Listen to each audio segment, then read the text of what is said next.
జీవాధిపతి మా యేసయ్యా,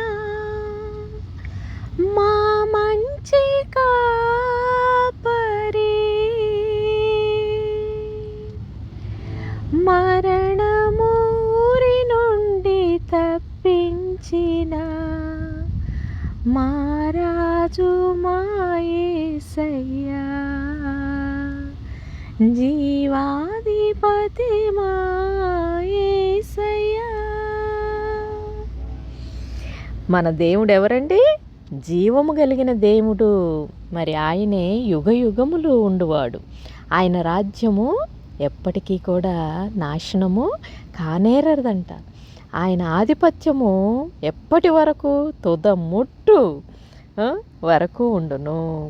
మరి దేవాతి దేవుడు, జీవం కలిగిన దేవుడు ఆయన యేసయ్యను మనం మరి ఆశ్రయిస్తున్నాము. ఆయన మనకు దేవుడు అని మరి ఎంతమంది దేవుడి నామాన్ని మరి నాతో పాటు మహిమపరుస్తున్నారు చెప్పండి.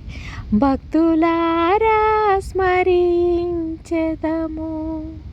ప్రభు చేసిన మేలులన్నిటినీ. ఆయన చేసిన మేలులన్నిటినీ ఏవండి అవి? మేలులు మనకిచ్చిన జీవము. ఆ జీవమే గొప్పది, అవునా? కాబట్టి ఇంటిని కట్టించారు, లేదా బండి కొనించారు, లేదా నాకు స్వస్థత పరిచారు, లేదా నాకు పెళ్లి చేశారు, లేదా నా అప్పులు తీర్చారు, లేదా నాకు మరి కావలసిన ప్రతి అవసరాన్ని తీర్చారు అనేదానికంటే కూడా నేను జీవమును కనుక్కున్నాను. జీవము కలిగిన దేవుడిని మరి నేను అనుసరిస్తున్నాను అని మరి ప్రభువుని ఎంతమంది మరి స్తుతిస్తున్నారు చెప్పండి. హల్లెలూయా. స్తోత్రములు నాయన, స్తోత్రములు నాయన ప్రభువా. నీతోనే ఉండుటయే మా జీవిత వాంఛయా, నీ చిత్తము నెరవేర్చుటయే మా హృదయ తపనయ్యా.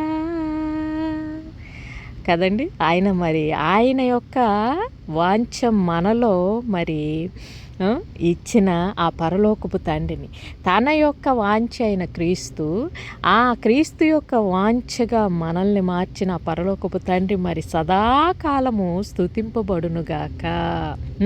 వాక్యమయ్యున్న యేసు, అవునండి, దేవుని యొద్ద మొట్టమొదట వాక్యం ఉండెనంట.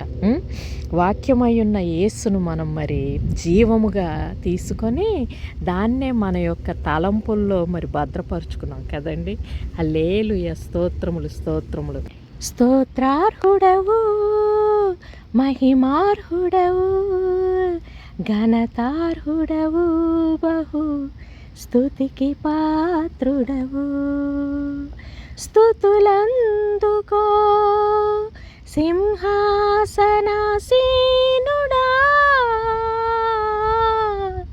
మహిమా ఘనత ప్రభావములు నీకే కలుగునుగాక, కలుగునుగాక. ఆయన విడిపించువాడును రక్షించువాడునై ఉండి పరమందును భూమి మీదను సూచక క్రియలను ఆశ్చర్య కార్యములను చేయువాడు ఆయనే. నీ వాక్యమే మమ్ము బ్రతికించెను, బాధలలో నెమ్మదినిచ్చెను. కృపాశక్తి దయాశక్తి సంపూర్ణుడా, వాక్యమయ్యున్న యేసు వందనమయ్యా, వాక్యమయ్యున్న యేసు వందనం. ఆశ్చర్యకరుడా స్తోత్రం, ఆలోచనకర్త స్తోత్రం, బలమైన దేవా నిత్యుడవగు తండ్రి సమాధానాధిపతి స్తోత్రం. హల్లెలూయా, హల్లెలూయా. మరి విడిపించిన వాడును రక్షించిన వాడునై చూపించిన క్రీస్తు మార్గం అది మనకు జీవమై ఉన్నదని, మరి ఆ పరలోకపు తండ్రిని, ఆ జీవమును మనకు మరి రుచి చూపించిన ఆయన యొక్క మరి మార్గమునకు మనమందరం కూడా మరి లోబడి ఉండాలని ప్రియమార కోరుకొనుచు మీ అందరికీ ప్రేమతో వందనాలు తెలియజేసుకుంటున్నానండి. హల్లెలూయా, స్తోత్రములు.